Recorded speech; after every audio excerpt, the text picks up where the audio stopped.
Afternoon, everybody. Thank you for joining me this afternoon. Today, I just wanted to present a little bit about our journey that we've undertaken to improve the security services that we deliver at Flinders University. I started with the university about 4 years ago as the first security resource, and we've certainly come a long way from that time. The first year I spent, I think, a lot of time, a lot of sleepless nights responding to incidents, and I'm pleased to say that we're in a much better position than we were.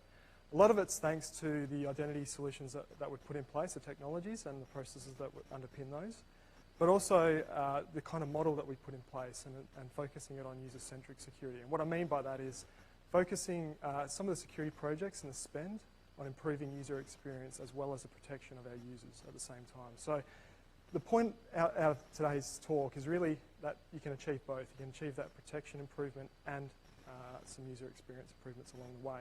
And it is a great way to get money, because if you're focusing on selling your projects around improving the student experience especially, then it's an easy sell to executives. As we saw in John O'Brien's opening keynote, he mentioned that information security is still the #1 EDUCAUSE IT issue, and that's for the second year running. So it kind of highlights how difficult this problem is to solve. It's not a simple one, and it requires not only kind of some corporate experience, but I think also it needs a bit more of a flavour on information security. You can't just go in and stick in a standard framework into a higher education environment. I think that's what I've learned over the last 4 years, coming from a corporate environment where I used to consult nationally, into this environment has been a lot of a different approach I've had to take. So a little bit about Flinders. We are a mid-sized university based in South Australia. We have 3 sites in metropolitan Adelaide, some sites in regional South Australia, Victoria and Northern Territory as well. And that's our kind of key stats, but the main one is our 37,000 active users. We engage a lot with industry, so we have a lot of academic status and affiliates, so we need to manage those identities well, and we have a need to kind of drive security in that space. When I started in 2012, I think it was, end of 2012, I was hit with a lot of things. So first one was 48 audit items that were high and critical that I had to work my way through. So as you can imagine, during 2013, I spent a lot of time responding to incidents, a lot of near misses. As I said, a lot of sleepless nights, trying to work through those incidents and get us to a better spot. So I didn't really get time to spend on improving our identity capability until 2014. 2013, we didn't even have incident management or change management processes in the central IT division in which I worked. And we're starting to centralise a lot of distributed faculty IT into the Central Information Technology Services group as well. So there's a lot of changes happening at the time. So it was a good time to jump in. And also, as mentioned previously, Nick Tate mentioned before, having an incident kind of helps you get some executive focus on this problem. And we certainly use that to our advantage through this process. So like you, we probably had a lot of challenges from an organisational perspective, but focusing in on identity, we didn't really have a single view of our users. We had multiple directories. We had a 15-year-old identity system that wasn't really extensible. We couldn't change it. We couldn't change the business logic because none of it was documented. We had 1.5 FTE just managing the data in that identity system as well. We didn't trust our sources of truth, so the data quality was poor. So when I came to say, well, how can we monitor and help our students and staff manage the security of their accounts, the answer was pretty much we can't do that.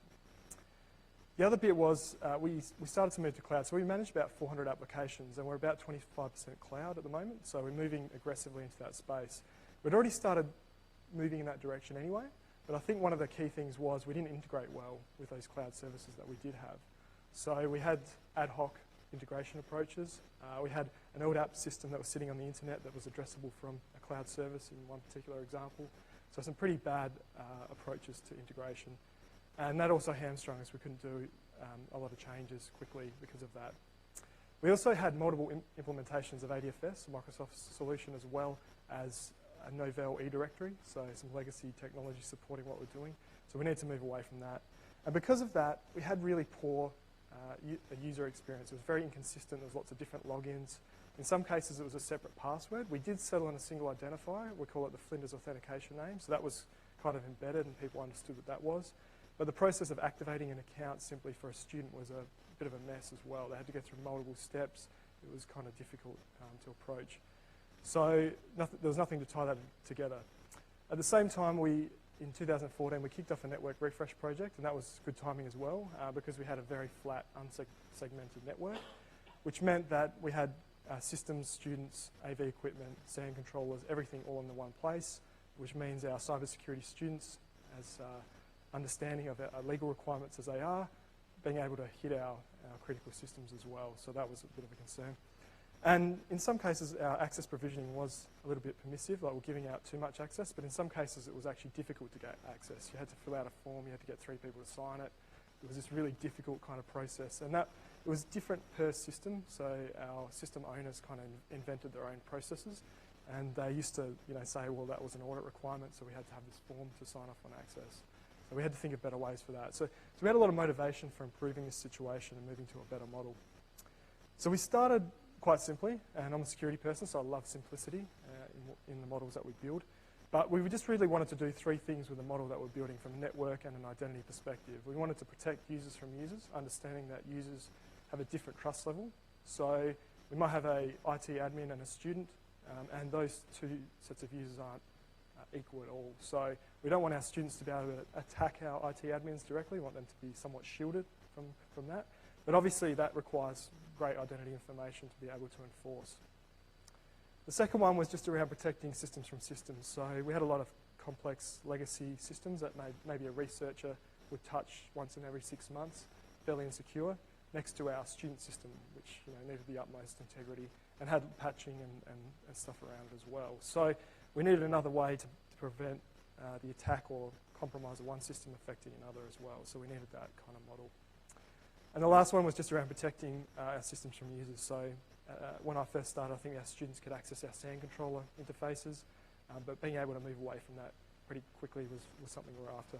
Underpinning those objectives, we had standard security requirements around enforcing least privilege, building defense and depth controls, but also an odd one, which is trying to enhance that user experience at the same time. We wanted to have that embedded in what we were doing, the business cases that we were raising and the policies that we were implementing as well. So identity, as I mentioned, kind of underpins a lot of what we wanted to do, but we wanted to put a vision around how we were going to get it right. The first bit was really enriching the data that we've got. One of the key reasons for this is, as a university, and any university, is that we bring in so many users per year. So we bring in over 5,000 students each year. We activate them, we bring them through our system. We want that to be as efficient and as automated as possible. We already capture a lot of our information from our tertiary admission centre, so we want to automate that as much as possible. And we had a lot of manual processes intervening.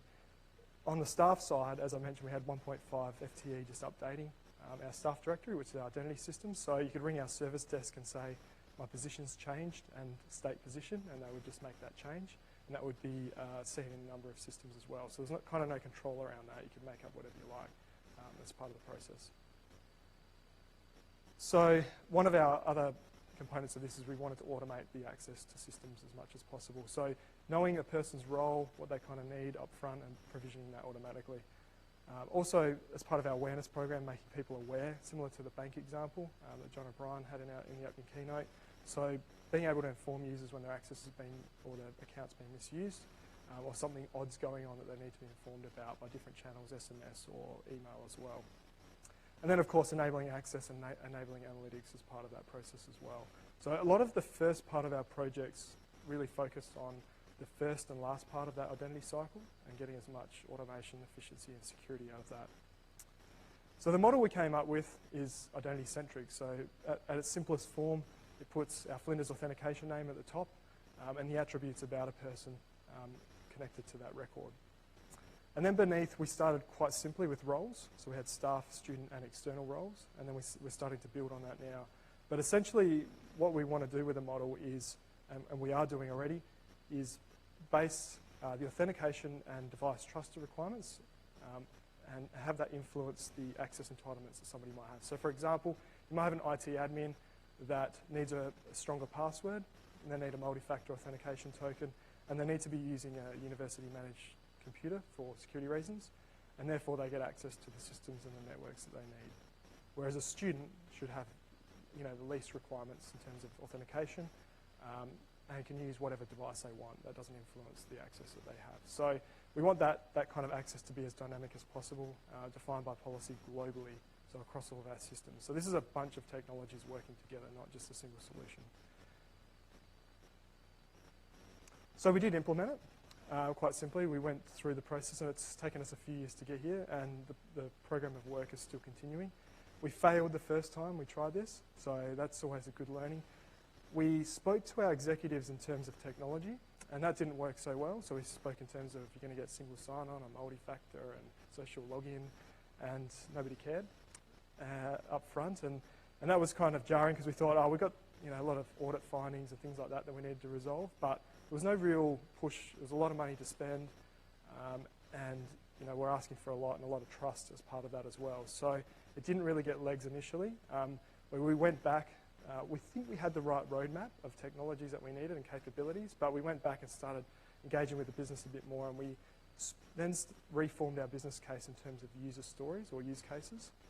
And we spoke about what the world would be like after we'd done this program of work. So a student coming in, commencing their studies, activating their account in 2 steps, authenticating to all the apps and services that they need through a consistent portal. So being able to talk to that really helped engage and get some investment. So that really worked well.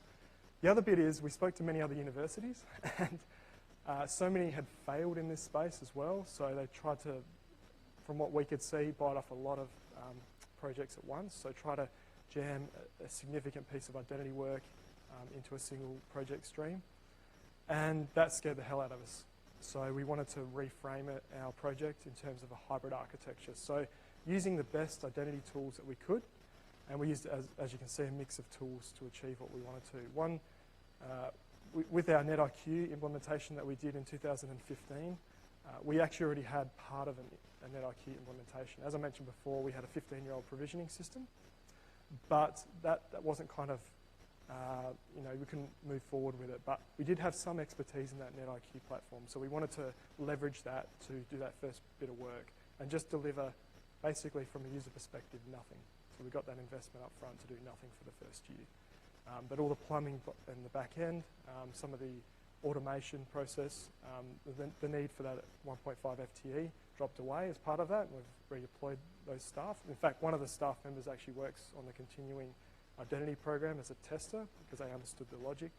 But that 2015 project was probably one of the most difficult because we didn't have that business logic for the way that our identity system worked. And we poured through literally thousands of lines of code, Perl code, and it was painstaking, but we got to the end of it. And we also challenged all those business rules as well that we had in our identity system, tried to simplify them and taper them back quite a bit too. As I mentioned earlier, we also had a network refresh project on, and that enabled us to get access to things like Identity Services Engine, so from Cisco, and we're able to implement identity-based networking as well, just using initially the rubbish identity data that we had, but over time the access has got better. So from our wireless network perspective, when a student authenticates, they get put on the right segment, they're protected, and they can access the services that they need using that.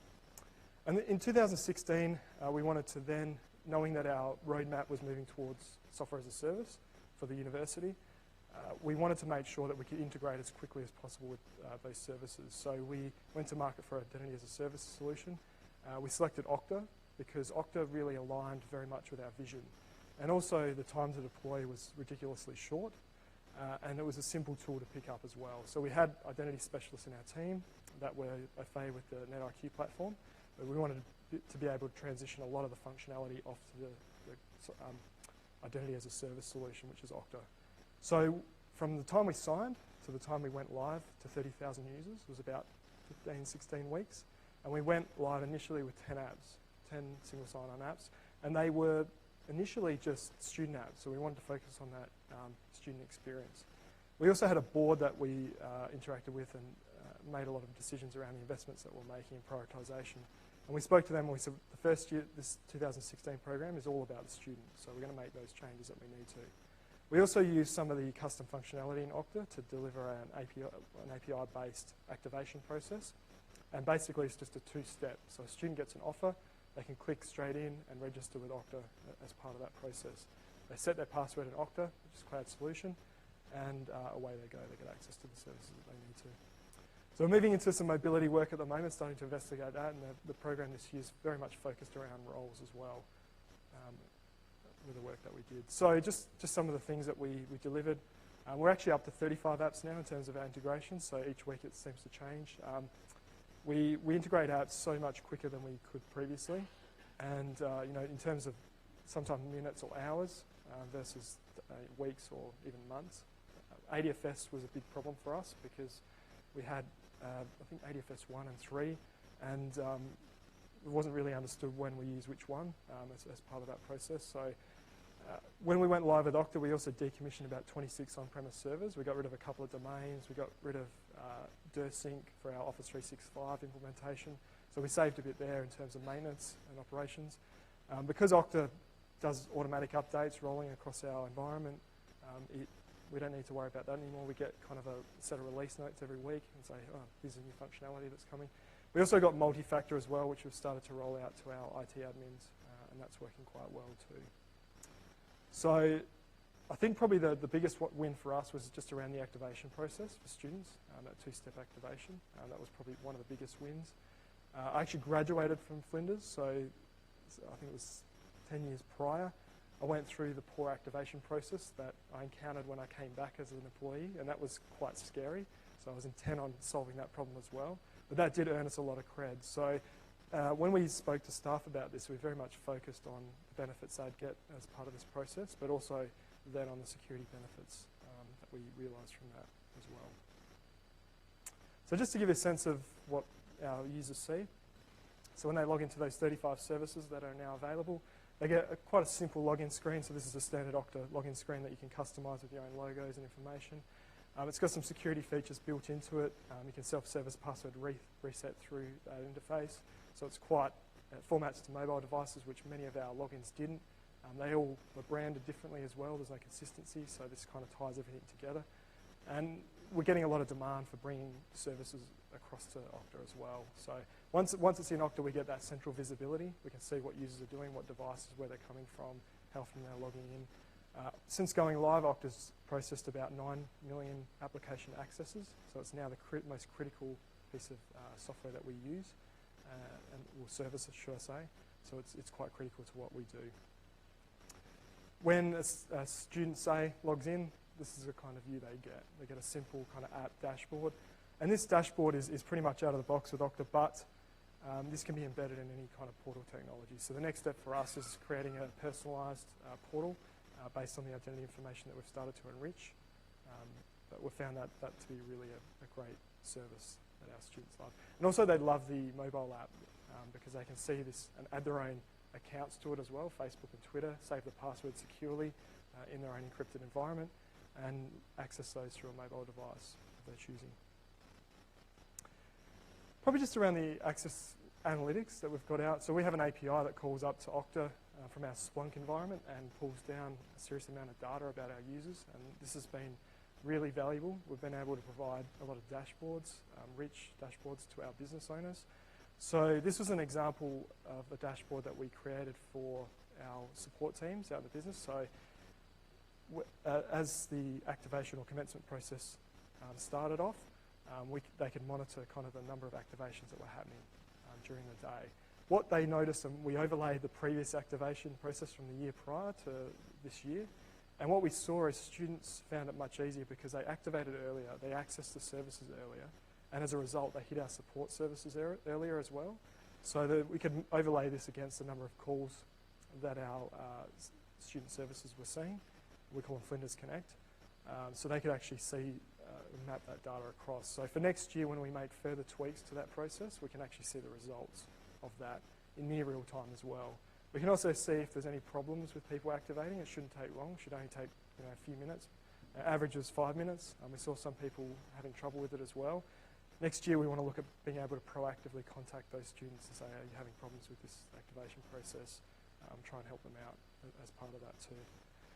So we gave people the really simple activation process, but we also saw that some students were taking the more difficult process, which was to enter some SATAC ID, as we call it, SA Tertiary Admission Centre ID, and also a date of birth to activate. So we wanted to understand why that was the case too, so we could dig a little bit deeper on the data that we had. So what did we learn from this process? Well, apps really matter because the more modern your apps are, and if they have SAML connectivity, and also technology that's just starting to come to light called SCIM, so System Cross-Domain Identity Management. So that allows you to push users and remove users and change attributes of users using an API, a RESTful API. We're starting to play around with that a little bit now, but being able to pull users out from that central Okta environment is going to be where we're going to be heading. So having the right apps and demanding from our developers and service providers that they have those technologies deployed. We're building a lot of, and we have done so for the last 18 months, those requirements into all of our tenders, the standard requirements around, and also alongside our security requirements as well. So being able to build that in has really helped. Data quality, as I mentioned before, pretty critical to implementing the policy and the model that we've been after. So enriching that data, enriching the roles work is something that we're aiming for as well, but having that right, trusting your sources of truth. When we cut over people's position titles from the homegrown identity solution to our HR system, the way we kind of went with that is we worked with our HR team very closely to improve the quality of that data up front. But when it went live, that was reflected in the staff directory. So quickly, a lot of mistakes were corrected because people saw that quite visually as part of that 2015 project that we did. So that drove a lot of those data quality improvements. The user experience focus, I think, is important because security projects are quite boring. Engaging executives when they don't have KPIs around this stuff. I mean, the other motivation might be to keep your vice chancellor out of prison, but that's not always a good motivation for things. But if you can sell it in terms of a user experience project, improving that student experience particularly, and telling that story of what the future will be like, that really helps engage stakeholders. And there's a lot of buy-in through that. One of the other side projects we did as part of this process is we partnered with our Finnis Connect group to build a commencement app as well, and we're able to feed that with the Okta system, have single sign-on and personalise that platform as well. So we're able to do that as part of the project as well, deliver that, and again, show that these were significant improvements to the university. And the last one is challenge best practices. Now, we didn't have password expiry, so you change your password every 90 days, and I refused to do it. Auditors wanted us to do it. But I always think with security, you've got to balance it very carefully in higher education. And if there's alternative controls that you can put in place, like better account monitoring and behavioural analysis of account use, then that's better than expiring passwords. It's been proven since this time, when we first went down this path, that password expiry is not really an effective control. So we never actually put it in. And I was upfront with staff about this. We're going to add a couple of things that are burdens to you, but we're going to take away some with single sign-on. So I think it's that process of being upfront about the decisions we're making, and also continuously challenging those policies as well, because they do change over time. They become less effective, and other practices come in as well, like multi-factor and other solutions. So I think the overall is that you can combine those security projects with good user experience projects. So thank you very much for listening. I really appreciate it. And if you've got any questions, I'm happy to take them. How much time do we got left? 7 minutes. Excellent.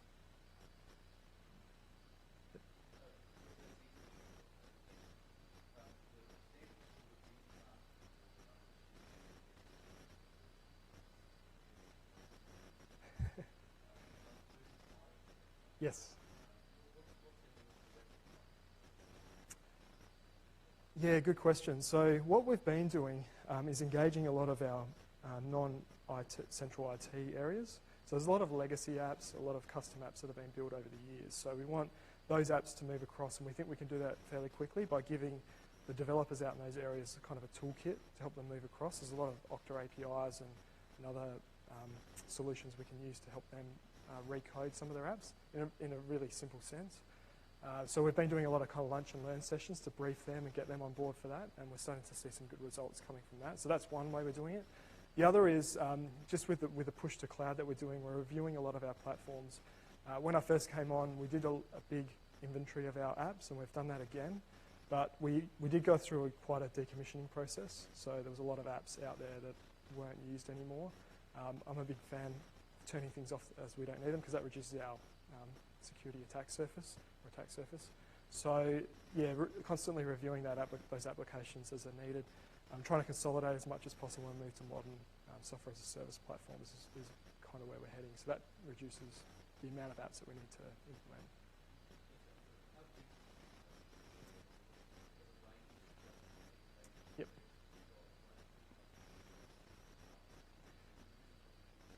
Yeah, so really up front it's been just about authentication and sending some attributes across using SAML. We're doing a little bit of OAuth as well, which is, I guess, more of a learning or higher education API. So that's been good, but we haven't done a lot on the SCIM front. We want to get into that a lot more. As I said, we've only really done it with Office 365 at the moment. There's a lot of, and it astounds me that most service providers don't allow you to use SCIM, or they're not even thinking about it, because how we're going to get users in and out of these cloud systems over time, it's going to get more and more complex. So we're kind of pushing some of our service providers to come up with solutions around this. So yeah, I think over time, and some of the custom apps that we've got as well, investing in building some of those SCIM APIs, I think is going to help us a lot. Because I'm kind of sick of doing file loads nightly for users. I think that's not the way of the future. So we need to really push our developers for that. Okta's got some good programs as well where they're actually paying developers to build in some of those APIs because it's in their best interest to drive that in terms of the connectors that they have. So I think those kind of things will help us move forward pretty quickly. Sure. Mm-hmm.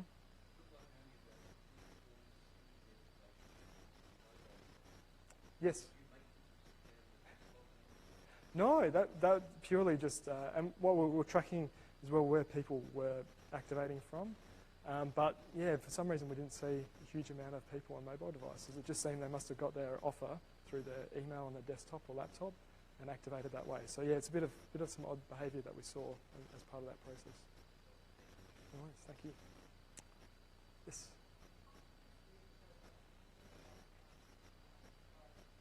Mm.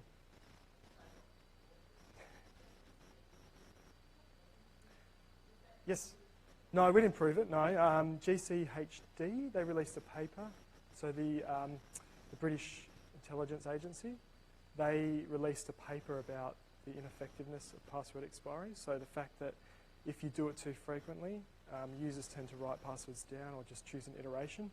There's also a couple of research papers out there, and I can't remember off the top of my head, but happy if you email me. I can send you the links. But that they proved that in most cases, within 5 or 6 attempts so if the whole premise around password expiry is that someone's got access to the entire password database and they've cracked all the passwords.